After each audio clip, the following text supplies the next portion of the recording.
Welcome to the Alchemy of Sex and Spirit, where sex, psychology and spirit meet. In this episode, we'll begin to explore the science of attraction.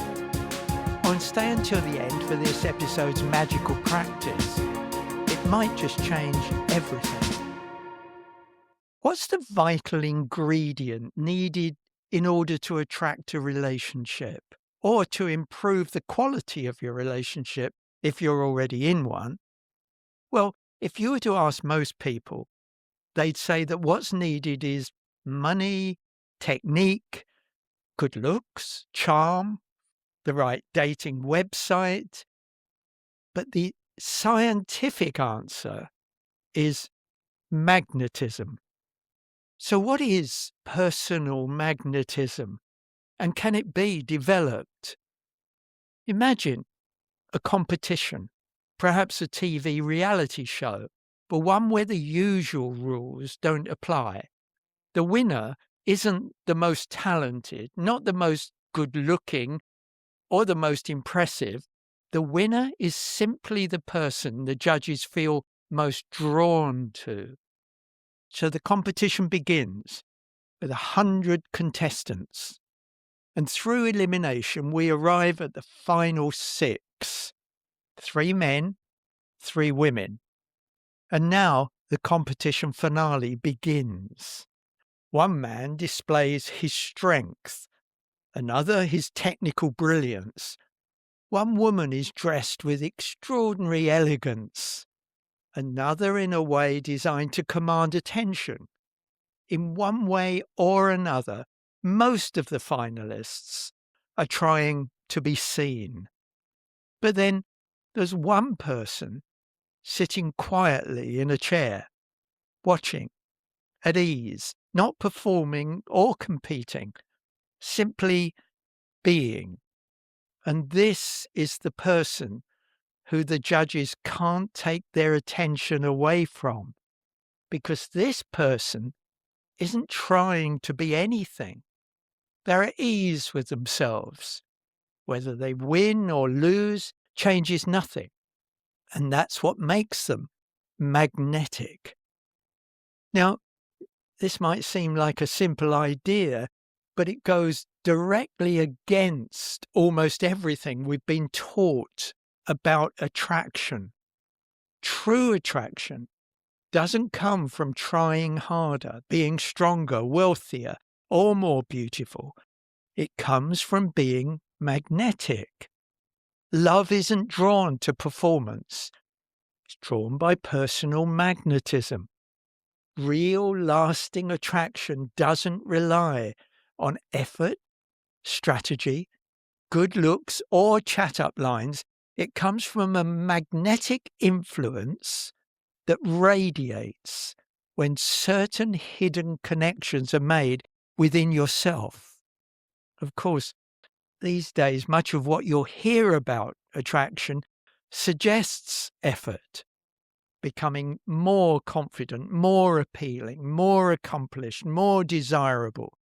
But the true powers, those that connect you to your personal magnetism, are already there, buried deep within your psyche.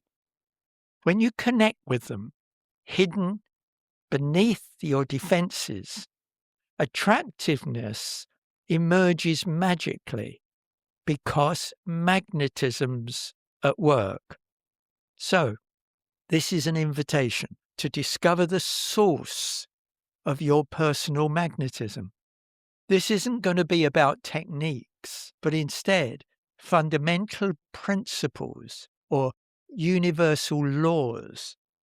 By the way, you don't need to immediately agree, believe, or even understand everything I'm going to say.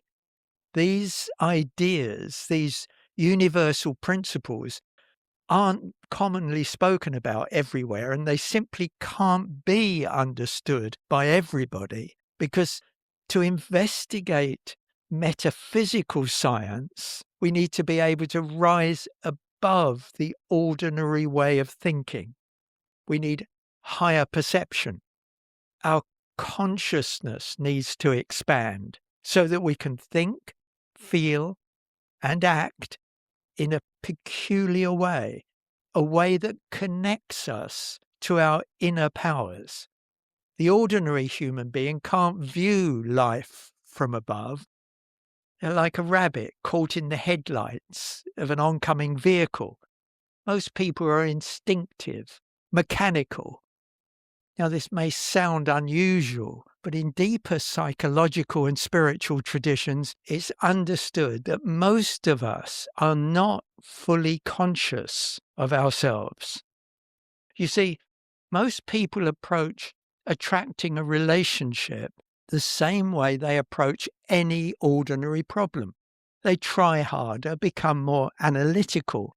They try to improve themselves simply by perhaps going to the gym, buying new clothes, even practicing a certain type of walk, or lots of other techniques from so-called attraction coaches or gurus. Yet despite all this effort, love remains elusive. The science of attraction doesn't respond to pressure. It responds to someone who's at ease with themselves. There's something strangely compelling about a person who's authentic and appears comfortable in their own skin. Oh, and when I say science, I don't mean laboratory science. I mean something lawful, something repeatable, something that you can prove for yourself in your own personal experience. Have you ever noticed this strange paradox? The more you relax, the more interest you attract. The moment you stop trying to impress, something shifts. It's an energetic law. You don't attract love by chasing it. Effort, when it comes from anxiety or a sense of lack, creates contraction, and contraction isn't attractive. Now, you attract love by becoming magnetic. And as with all sciences, there is a method to becoming magnetic, attractive, and it begins with the study of yourself. This is the most important study you'll ever embark upon. The person who knows who they really are, that person is magnetic. There's a curriculum to follow. The first stage involves discovering who you're not. The second stage is discovering the source of your magnetism. The third stage is the discovery of who you really are. And the fourth stage is becoming a magnet. Over the next few episodes, we'll take these one at a time. Now let's begin with the first stage. This is where things begin to turn, because what we discover first is not who we are, but what we've mistaken ourselves to be. You probably think, along with most people, that whether you attract a relationship or not is down to your personality. You look around and see others in their relationship, and you think to yourself, I wish I was like that person or like that one, but I'm not like them. I'm too boring. There's something wrong with me. But you see, you're not simply a personality. The person who you think you are, this personality, is mostly the product of external circumstances and forces that you've been conditioned by. From infancy, we're forged, conditioned to believe that the immediate world around us is the only true reality. And as a consequence, most people are fundamentally conditioned by the attitudes, actions, and thoughts of parents, teachers, employers, religious authorities. As we grow and our world extends, we form new and additional character traits and habits, but these are still fashioned through perceptions formed while being conditioned largely by parental and other influences. we react throughout life to circumstances and other people, assuming that our conditioning is giving us a true picture. It's not. Our limited perspectives, perceptions, and concepts can only at best give us a partial picture of reality. Now, in case you misunderstand me, I'm not saying there's anything fundamentally wrong with ordinary personality or ego. Individual personality is essential in order to survive in this life. Unless a person develops their ego, they'll never be able to experience life fully and develop as a human being. The problem arises, however, when the individual believes that he or she is defined by their personality. At that point, it's trapped them. It's become what's called false personality. The magnetic self has been smothered, drowned out, forgotten. Your personality is like a suit of clothes that you put on to hide yourself. It's not who you really are, and it never will be. Most of us have developed a personality as a type of defense against what we perceive as a threat, other personalities. But you'll never transform your life simply by strengthening your defenses.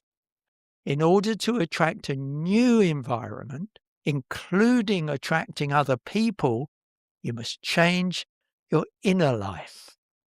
It's essential to expand beyond your personality in order to break free from the limitations it's imposed upon you.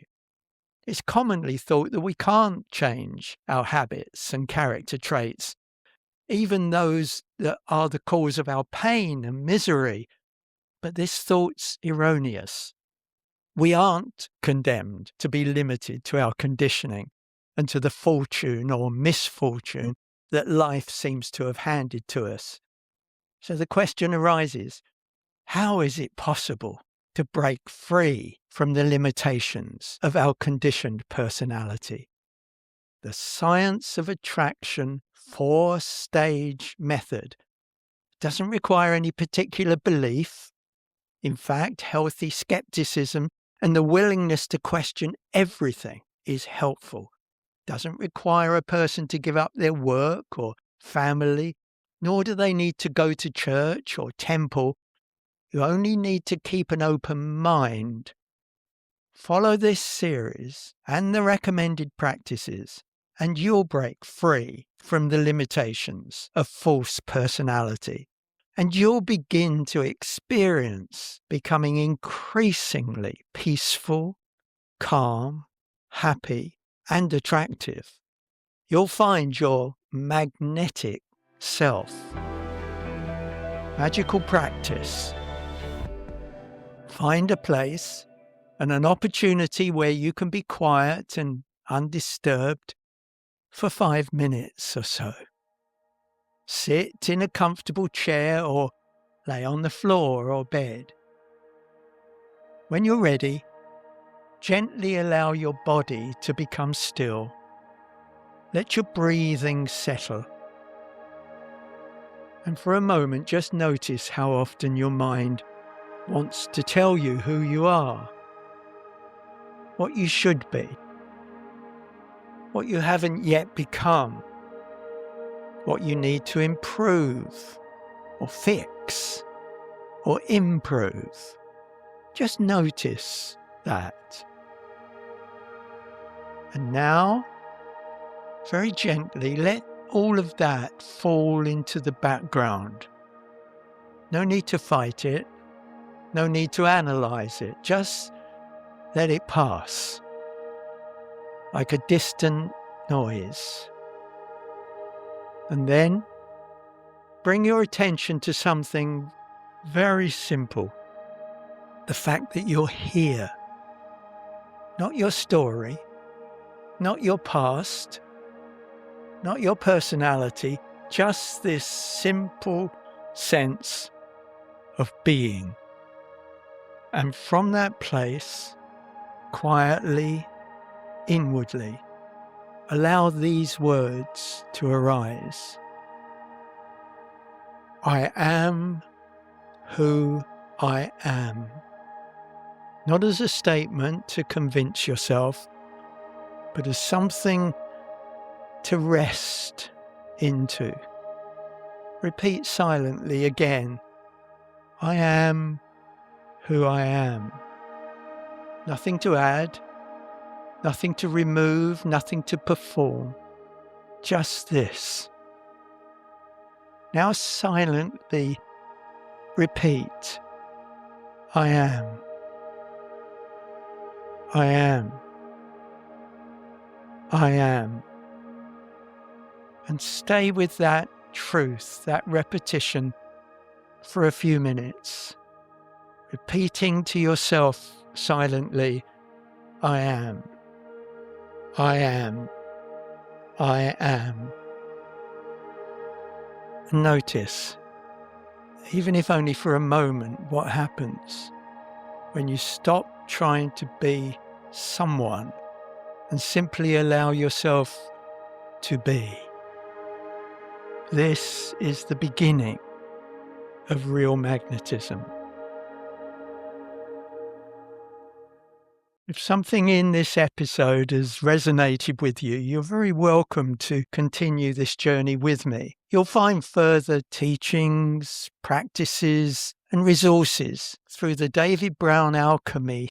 The link is in the description. And in the meantime, take these words with you. You don't lose attraction because of what you say or how you look or what you do. You lose it the moment you leave yourself. I'm David Brown, and this is the Alchemy of Sex and Spirit.